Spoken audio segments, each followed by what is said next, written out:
like to welcome everyone and remind everyone that this presentation is being recorded. If you have any questions for our presenter, Melissa Barker, you can put those in the chat on the RootsTech site. Oh, all right. Thank you very much, Julie. I appreciate it. And I'll hand the time over to Melissa. Has gone live on. Thank you, Julie. I appreciate it, and welcome everybody. My name is Melissa Barker. I'm affectionately known as the archive lady in the genealogy community. I work as a certified archives manager in the Houston County, Tennessee Archives and Museum. I have been a genealogist for 33 years, and I've been a professional genealogist since 2004. My specialty is in Tennessee records, researching in archives and records preservation. I speak all across the United States and actually in some other countries on researching in archives, records preservation, and general genealogical records. Today, we're going to talk about 10 things that we should be doing before we leave a library or an archive. I came up with this presentation from the sheer fact of working with genealogists as an archivist and realizing there are a lot of different records sets that genealogists are just not accessing or asking about.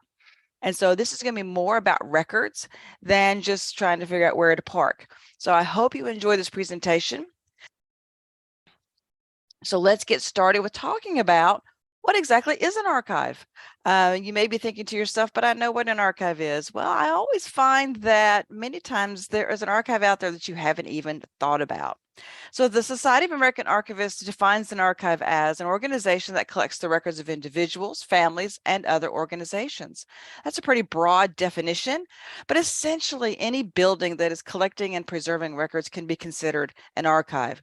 I like to say that there is an archive out there for everything, and there are archives everywhere. And so we should be looking for these archives to find the records for our ancestors and making those connections with those records. So let's talk about a few types of archives. I cannot talk about them all in this short amount of time that we have, but some of the major ones that are out there are first and foremost county archives. That's where I work. I work in the county archives. And what do county archives do? First and foremost, they collect, preserve, and organize the county government records. So if you're looking for local county government records, this is the place to go. But many of our local county archives also collect historical and genealogical records by the act of people donating them. Not all of our county archives do that, but many of them do. And I am one of those archives that do that because in my community, I am the only place where records like that can be found. So county archives are probably one of the first steps we should make as genealogists. Historical and genealogical societies, have you ever thought about them as being a type of archive? They are. If they have a building, they're collecting records and preserving these records, preserving the history of the local community. They are a type of archive. So we should be reaching out to them in the local area. If they have a historical society, a genealogical society, sometimes I've seen them put together. Maybe they have a historical and genealogical society. They have records as well, but they also have very knowledgeable members. So I would also talk to those members. Maybe some of them remember your family. Maybe some of them actually are related to you through one of your family members. So reach out to them, look and see what kind of records they might have, but also talk to the members about any connections you can make. Local public libraries, we tend to forget maybe that they are a great place to find genealogical records and information. And so our local public libraries could have just a small section with genealogical reference works, maybe some family histories, but they could also have archived records. So we need to not overlook our local public libraries for an archive. Maybe they have vertical files, or they have manuscript collections or special collections, or maybe they just have a collection of photographs. So look in every nook and corner in an area where you're researching, but always check out those local public libraries. State archives. The United States has 50 states, and all 50 states have a state archives. And I call these mega archives because these hold a tremendous amount of records. And yes, they can have local county records at these facilities. This is actually my home away from home. This is the Tennessee State Library and Archives. This photograph was about from 1953 when they first built the building. And I'm pointing to this top floor of this building because this is where they used to store the Tennessee Supreme Court records. This is an opportunity to let you know that they are constantly working on the Tennessee Supreme Court records, getting them ready for researchers. And if you think you have Tennessee ancestors, maybe they had a case that go to the Supreme Court, I suggest you go to the Tennessee State Library and Archives website because they are indexing these records and putting them online. You can see that index and order the records. Thankfully, in 2021, we actually opened doors to a brand new facility in Tennessee. So I'm very glad to share that with you. If you are in Tennessee, have Tennessee ancestors, please visit the Tennessee State Library and Archives in Nashville, Tennessee. So university and college libraries and archives, they are another type of archive. Don't overlook these facilities. They collect and preserve the college or library records, student records, that's true. And if you have ancestors that went to a particular college, please check with them to see if they have records for you. But they also have records from the local community. And so why would they have records from the local community? Because many times these records had no place else to go. So they were transferred to a university or college library and archive, or they were donated. So it's always great to look at these facilities, these archives for family records, local historical records that you might need for your research. Museums. Did you ever think about museums as being a type of archive or doing genealogy research at a museum? I actually came late to the fact that you might use museums as a genealogical tool. This is actually a photograph from one of my favorite archives and museums, the Williamson County, Tennessee Museum and Archives. They have fantastic exhibits and displays, but they also are an archive.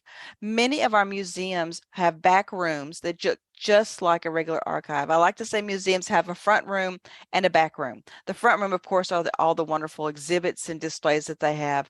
But in their back rooms, they have exactly the same as any other archive. They have shelves full of boxes full of records. So if you see photographs on display or old Civil War letters on display, there's probably more where that came from in those back rooms and boxes. Now, I will caution you that it may be a little more difficult to gain access to the records in museums, but if you talk to a museum curator, develop a relationship with them, let them know how serious you are as a researcher, maybe they will let you have access to those records. But we should not be overlooking our wonderful, wonderful museums. Church archives. This is a fantastic place to find records for our ancestors.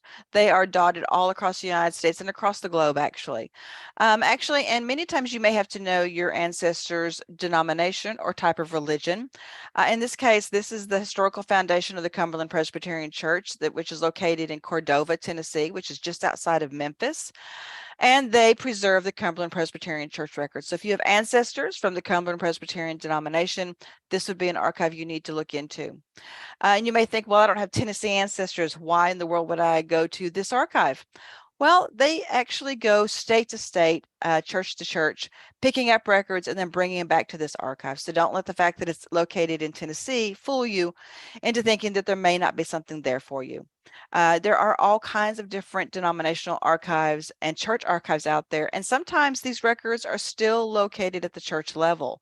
So don't be afraid to reach out to a particular church, ask them about their records, and see if maybe you can make a connection there and also find some records about your ancestors. Regional archives. There are these type of archives out there as well. These particular archives collect records. They collect information about a particular region. In this case, I'm showing you the Archives of the Appalachia. This archive is located at the East Tennessee State University. And again, it covers the Appalachian region. And if you know anything about the Appalachian region, it encompasses more than one state, more than one city, and it is an entire region. Now, these particular archives will help you to understand the culture of your ancestors if they lived in a particular region. They will help you understand how they lived and what it was like to live in that region in certain periods of time. So a great place to get a lot of that social history that you may be looking for. And lastly, ethnic archives. We have many of these wonderful, wonderful archives across the United States and again across the globe. This one is the Museum of the Cherokee Indian in Cherokee, North Carolina. If you have Cherokee Indian ancestry, a great place to find information maybe about your ancestors, but more importantly, about how they lived. What is it about their ethnic background that makes them so special? And so these are great archives to get that kind of information. And I would say one of our newest ethnic archives is the National Museum of African American History and Culture in Washington, D.C. I've not had the privilege to visit this particular archive yet, but I understand it's absolutely phenomenal. They actually have a museum there which has artifacts and things on display and exhibit. But if you're researching your African American history, I would encourage you to check into this particular archive located in Washington, D.C. They have a great website. You can check that out. So again, records can be anywhere. So when you're visiting an archive, a library, any of these types of archives I described, are you doing the best that you can and looking for what you need to? So let's talk about some 10 things that I think genealogists should be doing before they leave that library or archive. Number one is I think you should ask about vertical files, or what sometimes they're called subject files. These are a phenomenal type of record source that I find genealogists either don't know about or they're not sure that how to access them. So these, I like to say, are like a box of chocolates. You never know what you're going to get with these, because it's true. You may open up a file and there may be all kinds of different types of documents within that file. Vertical files are actually a hodgepodge of original and even copies of primary documents and secondary documents, and they're filed by surname or subject name, and they're in filing cabinets. Now, you probably are not going to see these in the research area where you're sitting, but you'll need to ask the archivist, librarian, the museum curator if they have any of these behind their closed doors in what we call the stacks. And so when you, they should have an index for you that has the surnames and the subject names so that you can see what it is they have in their collection. This is actually photographs from the vertical files at the archives where I work. As you can see, we have 3 filing cabinets, and I can tell you we're up to 4 filing cabinets now. One thing about vertical files is that they are constantly being added to. And so I'm going to show you some examples of what could be found in vertical files. This is original Sparkman Burial Association membership applications from 1933 for Eric and Mary Stanfield. They are original documents that were donated, and we put them in our vertical file. So you can find original records, and this is from their burial association that they were a member of. And you can see they have their signatures on these documents. As genealogists, what are we looking for? We're always looking for signatures. This is a piece of ephemera that was located and we put in our vertical files. What is ephemera? Ephemera are those records that were produced for a particular purpose at the time, and they were used for that purpose. But then most of them were usually thrown away. So for instance, this is a handbill, an auction handbill for some timber and some land. And it would have been tacked up on trees, posted in the local store window. At the end and after the auction, they would have torn those down and thrown them away. And so that's why we call them ephemera, because they've survived and they are archived. So this particular one is actually in our vertical files. And if this was part of your family, it would have been a great thing to be able to find. This is a little bit misleading. It's very big on the screen, but this is actually a newspaper clipping, and it's only in reality an inch by inch in size, but I blew it up so we could look at it. This is actually a newspaper clipping for the golden wedding anniversary for Mr. and Mrs. John Baggett. Now, there is no date on this, and it was clipped out and it was part of something that we put in our vertical files, but you might could research their wedding and add 50 years and figure out when this was. But you may find this newspaper clipping and not find the entire newspaper. So that's why newspaper clippings are a fantastic thing to find. You may also find family group sheets or short family histories in vertical files. This is actually a family group sheet for Edmund Herschel Cook. I encourage genealogists to donate family histories, family group sheets to local archives, because you should put your contact name on there and some contact like an email, phone number, whatever how you're going to be contacted, because other genealogists will come by, find this, and maybe contact you, make a connection, and you can share information. Photographs. You may even find photographs in vertical files. A lot of archivists will put these photographs in vertical files, and some of them will actually cull them all together and put them in a larger photograph collection. This is Mr. and Mrs. Averett from Erin, Tennessee. This is on their wedding day. So look for photographs in these vertical files. You may find one for your ancestor. And this is a fun one. This is actually a supermarket sale paper. It's also a piece of ephemera, something that would have been thrown away at the time. But this is from Skelton Supermarket. And this would help you to see where in the 1950s, what were your family members and ancestors paying for groceries. So something fun and something also to help you with some social history to add to your genealogy. Number 2, ask about manuscript collections. Manuscript collections are actually my favorite type of record collections. And I find when genealogists come into my archive, inevitably they don't ever ask about them. I don't know if it's because they don't know what they are or what it is, but you should be asking about manuscript collections. You should be researching in manuscript collections. I actually think that this type of collection of records is one of the most underused collections in the genealogy community. Manuscript collections are actually a collection of various records that are gathered together to form a collection. So I'm going to tell you how you can remember what a manuscript collection is. I want you to think about all the genealogical records that you have in your possession. That's copies of census records, that's photographs, that's scrapbooks, diaries. Maybe you have grandma's quilt or you have a lock of hair. Take all of those things, put them in boxes, and take them down to the local archive and donate them. That is a manuscript collection. So as you can see, literally anything could be found in them. Each manuscript collection could be either one box of records or it could be hundreds of boxes of records. When you look at the finding aid, which we'll talk about here in a second, you'll get a great scope of what is in a manuscript collection, how large it is, what does it contain, what is it about, and that's something that you need to look for. Manuscript collections are almost always donated by individuals, businesses, or organizations such as civic groups, social groups. Manuscript collections are phenomenal records collections, and I hope that you start asking about them when you are visiting an archive or when you're working with them through email or telephone, or even just on their website, look for them. The finding aid is the roadmap to any manuscript collection. A finding aid is actually a document that is put together by the archivist as they process the collection. Processing means that they are cleaning the records, they are unfolding the records, putting them in file folders, doing an inventory, cataloging, and putting together the finding aid so that you as a researcher can navigate the collection and find what you're looking for. This is actually a manuscript collection that was just received back in 2014 in our archive.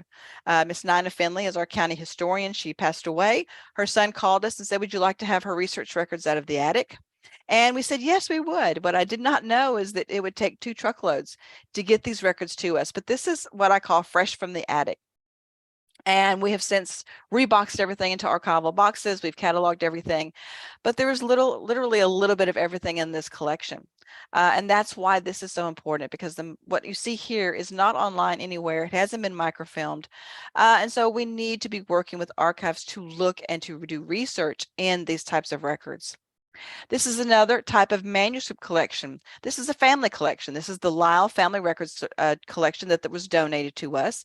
And when you look at this photograph, you see all kinds of different kinds of records. You see a ledger book, you see a scrapbook, you see newspaper clippings, photographs, all kinds of different things. And again, these records are not online. They are in the archive, but you can access them as the archivist, as the genealogist, working with archivists, either at the facility or by phone or by email, talking to them, working with them to get access to these records, getting copies, getting digital copies, and hopefully finding your ancestors in a manuscript collection. Here's an example of a organization that actually donated their records. This is the Lions Club Records Collection, the Houston County Lions Club. And again, looking at this, you see newspaper clippings, you see member information. But one of the great things about civic organizations and social organizations that donate their records, they include membership lists, and they also include their meeting minutes. And so these meeting minutes could have your ancestor in them. If they were a member of a particular organization, organization. They attended meetings. They were part of the organization, maybe even was an officer or a board member. They could be in the meeting minutes, and you could learn a lot of information about how they interacted, what they had to do within this society. And so these types of records are also in manuscript collections. And how did they end up there? Well, if you're like me, I am on a lot of boards. I'm also with a lot of organizations, and they collect records. And every time that there's a changeover in officers, those records get turned over to the officers. Well, many times these officers don't have a place in their homes to put them. They've decided that, hey, these need to go somewhere. And so they end up in our wonderful archives. So we should be looking for these records. This is a little story I'll tell you. A few years ago, I had a couple of sisters walk into my archive with 2 boxes that look just like this. This is just a photograph of one of the boxes. And they proceeded to tell me that their mother was in the nursing home and they were cleaning out her house. And they found these and they were going to throw them away. They were on their way actually to the landfill to throw them away. And someone told them to come by and ask me if I wanted them. I started looking at these notebooks and I determined that it was 50 years of their mother's genealogy research. And these are her 2 daughters, and they did not want them. And so we need to come to the realization that our family members may not want our genealogy material, so we need to be finding a home for them. So they asked me if I wanted them. I looked at the surnames and I thought these surnames have really nothing to do with my area where I live for the archive, but I knew if I let them out the door that they were going to get thrown away. So my genealogy brain kicked in and we accepted the collection.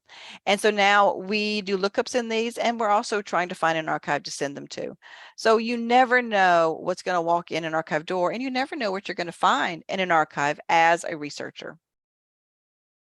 So let's look briefly at parts of a finding aid. I'm going to show you the most important part, I think, of the finding aid, but I would encourage you to read the entire finding aid to a manuscript collection. So we're going to use the Marie Stockard Estate Collection. This is a collection that I processed.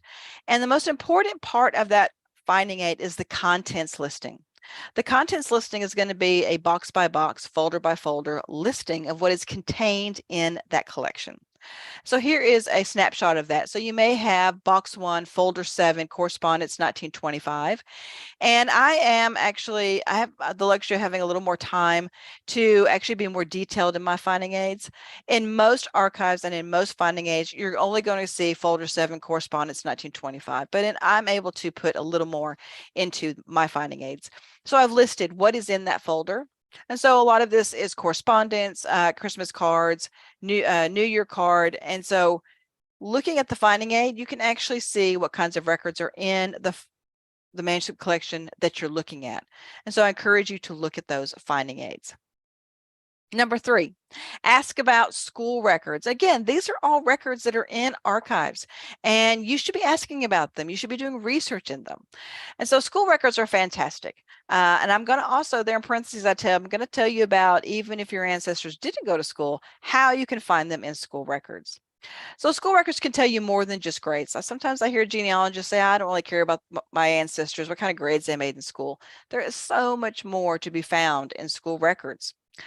I will caution you that it might be difficult to find these records because these records don't tend to find their way in an archive as much as other records. So they may still be at the school board. And they may be stored in a building that the school board has forgotten that they even have. So you may have to do some digging to find these records and to get access to them. But even if your ancestors didn't go to school, they could be in school records, and I'm going to show you an example of that. So first and foremost, here is an example of some school records. This is actually from the campground school from 1919 to 1920 in Houston County, Tennessee. Miss Lola Knight was the teacher, and you can see her there at the top. What's actually interesting is on this particular record, it gives her and her parents' names, the teachers' parents' names, which is wonderful. Well, then you have a list of the boys and the girls and their ages. So that's more than just grades. So that's awesome. Here is another enrollment record for the Cave Orchard School from 1922 to 1923. Also, Miss Lola Knight is the teacher. Miss Lola and Miss Laura Knight were twins. They were teachers in our community for decades, and many of their school records got donated to our archives. Again, you can see the boys are on the left and the girls on the right. But what I want you to notice is in the first grade there, they've got them separated: first grade, second grade, third grade, and fourth grade. And they have their ages. Well, in first grade, you have Willie and Ewing Musser, who are both 14 and in the first grade. And then under the girls in the second grade, you've got Lydia Mae Bryant, who is 16 years old in the second grade. I got confused by that when I saw that, and I reached out to some of my educational friends, and they explained to me, but back then they were tested. These kids came in, they were tested, and wherever they fell in their reading level, their math skills, that's the grade they were put in. And so sometimes we have to think about where we find our ancestors, where we don't think maybe they should be, that's where they're going to be. So we need to look at all of these records. This is another school register from 1929 to 1930. And this is what I'm telling you about, that you can find a tremendous amount of information in school records if you can find those school records. So I'm going to blow this up a little bit for you. It's a tad blurry, but I think you'll be able to make it out. So what kind of information do we have here? We have the student's name there on the far left. We have what grade they're in. Then we have their date of birth. These records date back to the 1920s, so which means some of these are going to be born in the early 19-teens. In Tennessee, we don't have a lot of completed birth records up until about 1930s, 1940s. We had laws that required them, but a lot of times in our rural communities, they just weren't recorded. So this is a fantastic piece of information to find. It also gives their age, it gives their address where they lived. It gives the distance from their school in miles. And so that will help you to find out how far away they were from their school. Then it gives the name of their parent or guardian, and then it gives the occupation. What great information you can find in a school record. You may find school photographs in manuscript collections and in school records.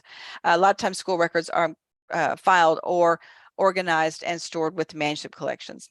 You may find group photos like this. You may find graduation photos. You may find individual photos of your ancestors that have been donated.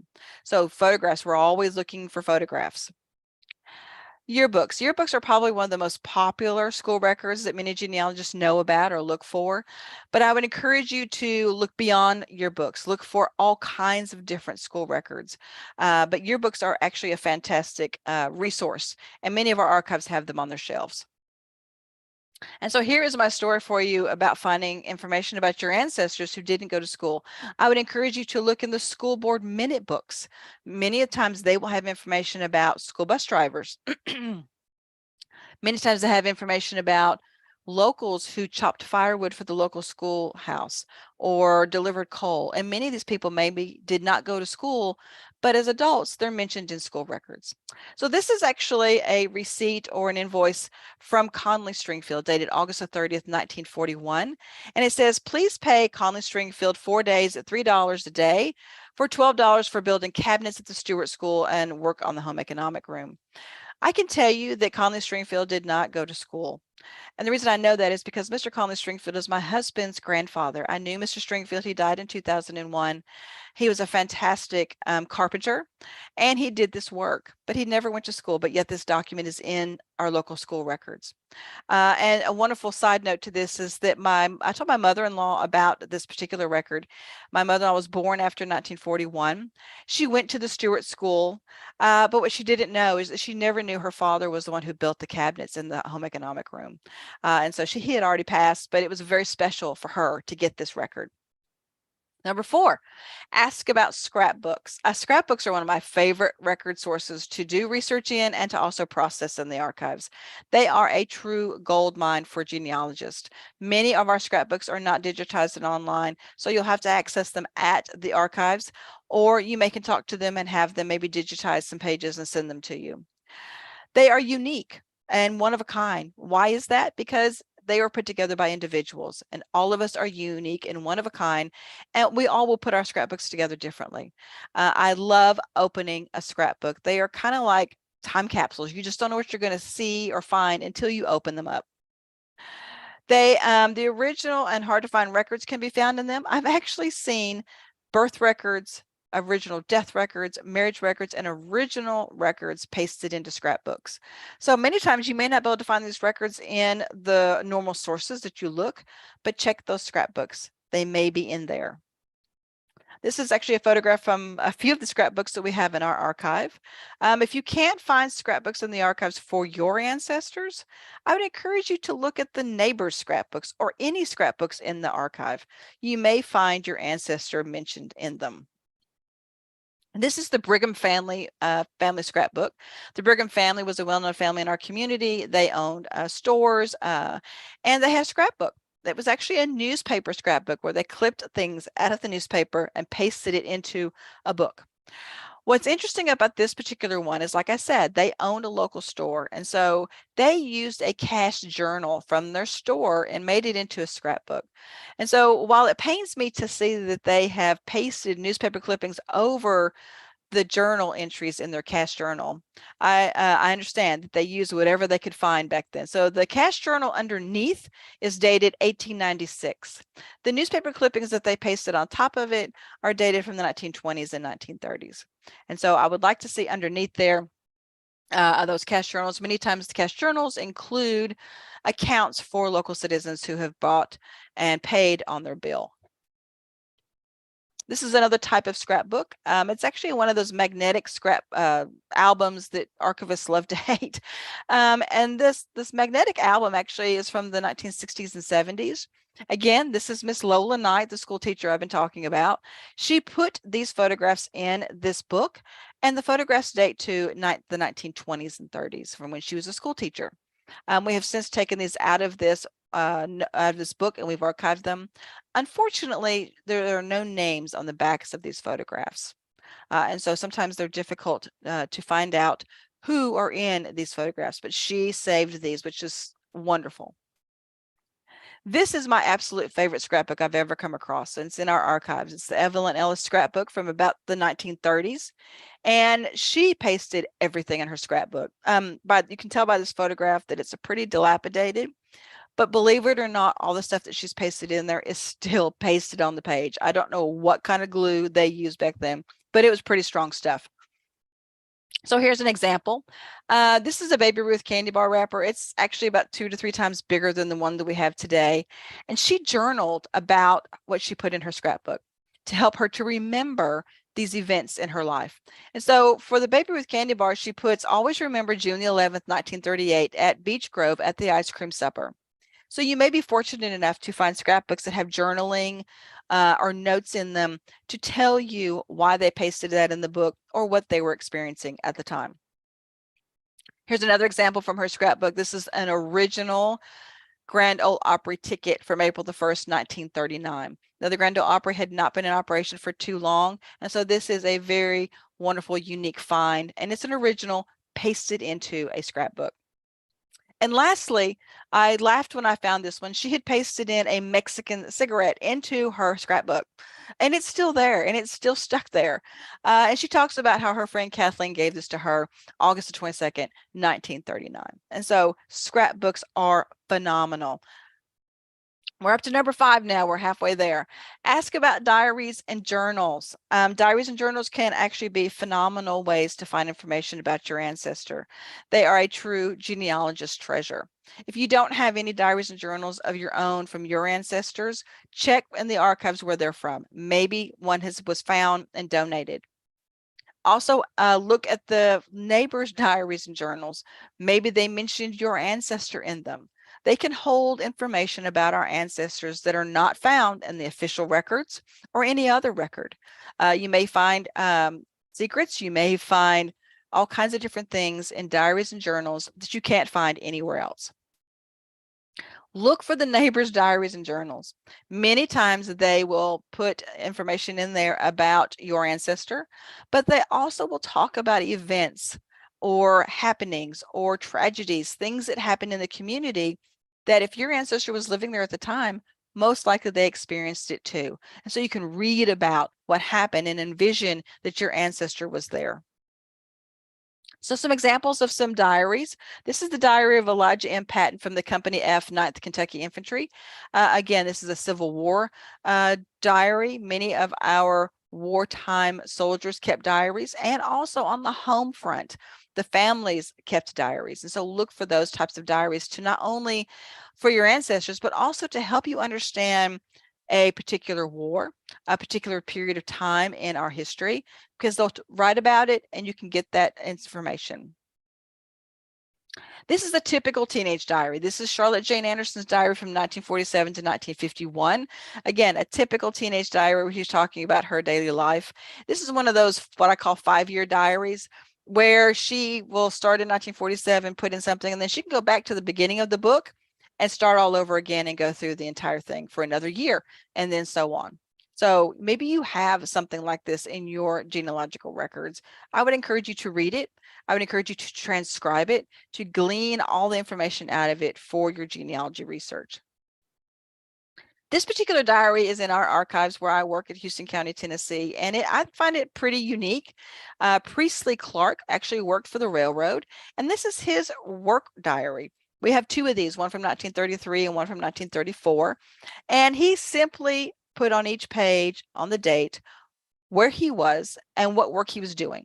And so he let's see here, on July the 14th, 1934, he was at the watchman's house working on the roof in Danville. So maybe this is not something you're interested in, but what if you are interested in railroad or your ancestor worked on the railroad? This would be a great diary to read to get a feeling of what it was like for your ancestor to work with the railroad. And to also, this is also great local information if you're looking for information on railroads. So we're very glad to have this diary because it's something unique and it gives us a whole different perspective on something in our local community. So good reason why to read those neighbors' diaries as well. If you remember the show, Who Do You Think You Are? In season 2, they highlighted Tim McGraw's ancestry, and they told him that his ancestor, Joe Cite, was mentioned in 16-year-old George Washington's diary. Well, why was he mentioned in George Washington's diary? Because Joe Cite was a neighbor to George Washington. Now, he's only mentioned once, but the fact that he's mentioned could give us an excitement to want to go and read a lot of our neighbors, our ancestors' neighbors' diaries to see if they were mentioned in their diaries. So number 6, we're going to move away from actual records per se to citing your sources. Now, I know this is not exciting. This is not that fun, but I would encourage you before you leave that library and archive, before you leave the library and archives website or social media pages, if you get information from them, if you get digitized records from them or copies of records from their facility, please get the source information where you found them, because you may need that again once you're home or once you're no longer on their website or social media pages. One way that you can do this, if the archive allows it, is to make a photograph, to make a copy of the title page of the books, to make a photograph of the label on the manuscript boxes, or to actually get a copy of the finding aid. And so that way it's less time. I know that we want to be all about research, but you've got to get those sources down because you want to know where you found that information. Write that source citation on the back of your copies or on a notepad or something to help you to know where you found that information. What you don't want to do, and this is something I have done as a new genealogist, is you've gone to an archive, you've gotten copies out of a particular book, you got back home, and you realize you didn't get all of the pages that you needed, but you also didn't get the source or the name of the book. And so how in the world will you contact that archive again and say, how are you going to get that extra page that you're missing when you don't know the name of the book or you don't have the source? So it's important that we get those source citations down. This is actually an example of a manuscript collection. This is our Houston County, Tennessee Irish Celebration manuscript collection. It dates from 1963 to the present. It is a celebration that we have here in Houston County, the 3rd Saturday in March, celebrating our Irish heritage. And so we have collected over the years programs, newspaper clippings, all kinds of great information about this celebration. And so if you are doing research in this collection, just take a snapshot with your phone, with a camera, of the label on the end of the box. That's an easy way to help you capture that source citation. But I would also encourage you to get a copy of the finding aid, also to write down the box number and the folder number where you found information. And I would encourage you to use Evidence Explained by Elizabeth Shawn Mills as a guide to help you with your source citations. This is not a book that you're going to sit down and read like a novel. You will use it as a reference book. And so you get, so use this as a reference book so that you can help you with your source citations. So we're up to number 7. Ask for a tour of the facility. Have you ever thought about that? I encourage genealogists to ask for a tour of the facility just to familiarize yourself with the facility and maybe even what kind of records they have. It's because most of the records that you're going to want to do research in, that you're going to look at, are not going to be where you can see them. They're going to be in the back rooms hidden away. And so if you get a tour of the facility, that will give you that chance to look at the shelves and the boxes, pay attention to what the labels on the boxes are, so that when you want to request records, you have a much better idea of what they have. This will help you to get a great grasp of the extent of the archive's holdings. Many times we don't realize just how much an archives has until you take a tour of their facility. I did this not long ago at the U.S. National Archives in Fort Worth, Texas, and there were records there that I never knew were there because I took the tour. So it's important that you try to do this. Pay close attention to what the staff is working on. On your tour, ask to be taken through the workrooms where the staff is working. Pay attention to what they're working on. They may be working on a collection of records that you want to do research on. And so pay attention to that. I was actually touring a local county archive, and in their workroom, they had this large table filled with hundreds and hundreds of Civil War letters. And I asked about them, and they said that they had just received a donation of over 200 Civil War letters, and they were processing them, getting them ready for researchers. And I got to look at them firsthand. So always ask questions and pay attention to what you're looking at. So here are some examples of behind the scenes of an archive. This is our records vault at the Houston County, Tennessee Archives and Museum. I took this a while back, so it looks a lot better. We don't have any boxes on the floor. But this is where our oldest records are located. And when you take that tour, you'll get to see the boxes with the labels. You get to see the books with the titles on the spine. So to pay attention to that. This is actually in our workroom. This is those school records I was talking about. The books in the front are the school minute books dating back to 1895. And then those things on the back are boxes filled with documents where I found my husband's grandfather in school records. This is our election records. These are the boxes for those. So as you can see, there is so much to see when you take a tour of the facility. This is actually the National Archives in Riverside in California, their processing room. They're all having fun processing records, getting them ready for researchers. So we're up to number 8. I want you to leave your contact information and your surnames at the research place. It's important to do that. Look for a sign-in sheet or a sign-in book where you can put your name, how you want to be contacted, and even a place to put your surnames. If there's no place to put your surnames, I would make a place and put some of your surnames there that you're researching. It's a great thing to do.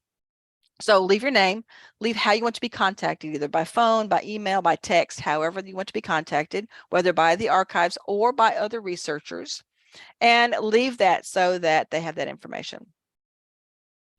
Also, while you're writing in that sheet or in that book, flip back and look through past visitor logs. Maybe they put some surnames down. Maybe they put one of your surnames on the page, and you can grab a name and a contact information and make a connection and share information. So put your name, address, email address, phone number, however you want to be contacted, but especially those surnames, because I do it when I go to these places. I look back in those visitor logs and I look to see if there's anyone researching the same families that I am. This is our sign-in book at our archives. This is actually a ledger book from the 1800s that we found in the vault that was completely empty. They never used it. So we give our patrons the opportunity to write in an old book like this. So we're up to number 9. While you leave your name and contact information, I would encourage you to get a contact name and contact information for a staff member at the facility that you're at. When you leave the archive or the library or wherever you're at and you go back home, you may need further help. Well, it's so much better if you have a specific person you can contact instead of getting on their website and filling out the generic form. Get a name, get an email address, and that way take that with you. Take that back home with you and work with them. Archivists like to work with genealogists and researchers over and over. If they've come to our facility, we will remember your surnames. We will be able to help you. So get that contact name and contact information. So I don't know about you, but when I get back home from a research trip, I almost always need more records, because once I sit down with the records that I've gotten and I'm able to process them and study them, I find that I have more questions and I need more records, and I may not be able to go back right away. So I can contact them by email or phone. So get that name and contact information. Having that specific contact information, you can actually go to a person. And sometimes you don't want to have to rehash your whole family history to someone else. I know as an archivist, I like it when genealogists contact me, talk to me, and remind me, hey, I was just there and we talked about and we researched these particular families, and I can remember that. Archivists have a great way of having surnames of their researchers stick in their minds. Another important tip I would like to give you is to keep in contact with the archives, whether it's the Historical Society, a county archive. Keep in contact with them. Now, that doesn't mean to call them necessarily every other week, but keep in contact with them. Subscribe to their website, subscribe to newsletters, get on their social media pages. And the reason I'm wanting you to do that is because as records are donated or they have newly processed records, they will announce that. And you want to be the first to know if they've processed and made available a set of records that has something to do with your ancestors. And so keep in contact with them and keep updated on what they're doing. So we've hit number 10, ask about unprocessed collections. Now this one sometimes gets me in trouble with other archivists. I think sometimes it can be a blessing and a curse sometimes to be a genealogist working as an archivist. As a genealogist, I want to know about all records. And so unprocessed records, they are sitting on shelves in our archives, and they've been sitting there sometimes for a very long time. What are unprocessed records? These are those records that have been donated. There may have been a cursory inventory done by the archivist, and then they put on the shelf to be waiting to be processed, meaning they were waiting to be cleaned, to be unfolded, put in file folders, the finding aid being completed, and being available to researchers.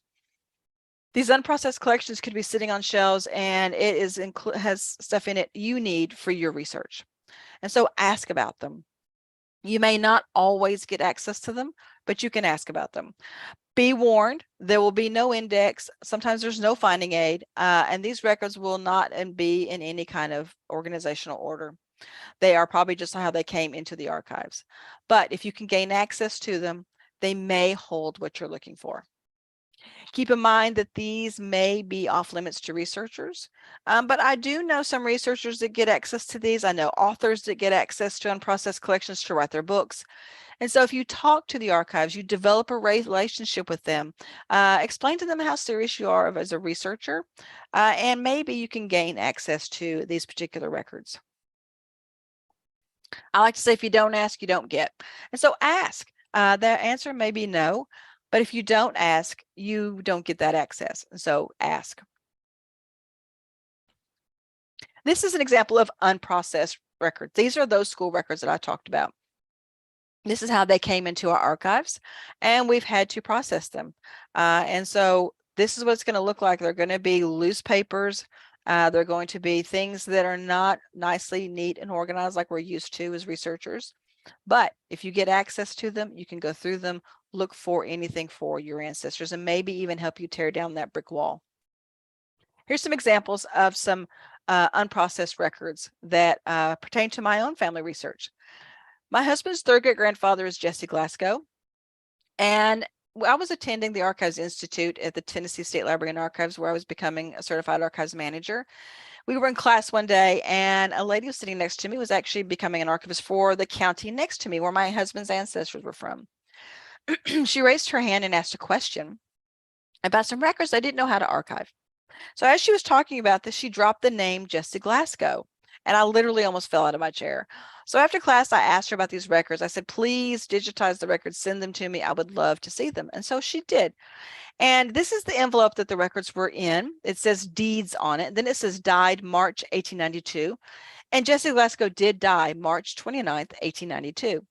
So within this envelope was some 60 to 70 individual original records dating before 1892. Here is one example. Believe it or not, this is the Louisiana State Lottery ticket dated June the 9th, 1888. Jesse Glasgow lived his entire life in the state of Tennessee in Cumberland City. Thought to myself, when did he ever get to Louisiana? But doing research on something like this, I found that the Louisiana State Lottery advertised in local newspapers across the United States. And they encourage you to go right down to your local post office and you can purchase your ticket. So that's what Jesse Glasgow did. So his lottery number is there at the bottom of that document, 92074. The Louisiana Lottery also published winning lottery numbers in local newspapers. I have not found his winning lottery number, but what a wonderful, unique document to have for my genealogy. Another document I found in the collection is this receipt for E. Colliston Jr., a well-known photographer at the time, dated September the 29th, 1886. What's interesting about this particular document is that I do not have a photograph of Jesse Glasgow. As far as I know, there's no known photograph of Jesse Glasgow. However, in this receipt, he is actually purchasing a photograph.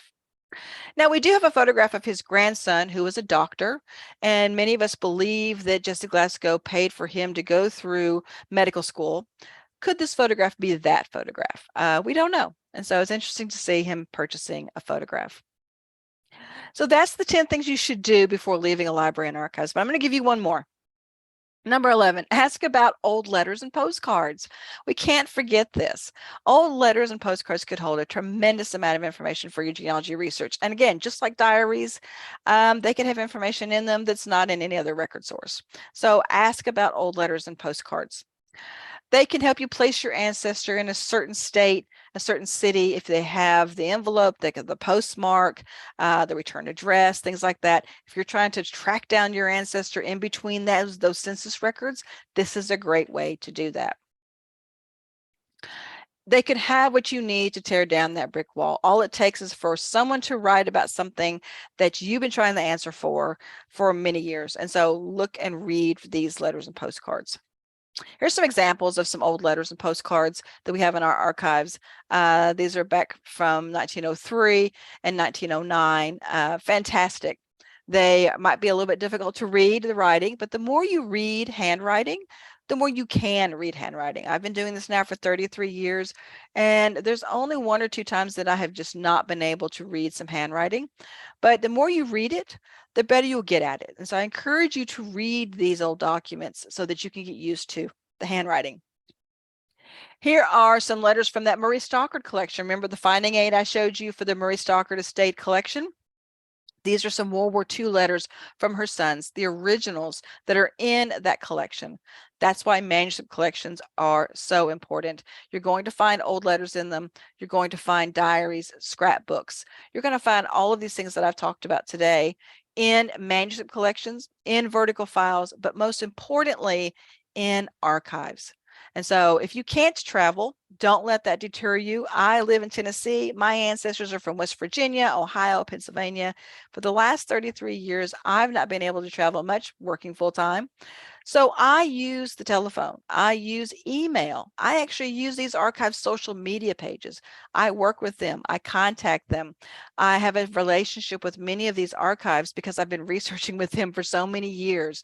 I have been able to be very successful with my genealogy research from a distance using these tips and tricks. Now, yes, there's going to be some records I actually have to go there and see. But the more we digitize, more our archives digitize, the more our archives share online, the more we benefit. So don't think that because you can't travel, that you can't do research. You really can.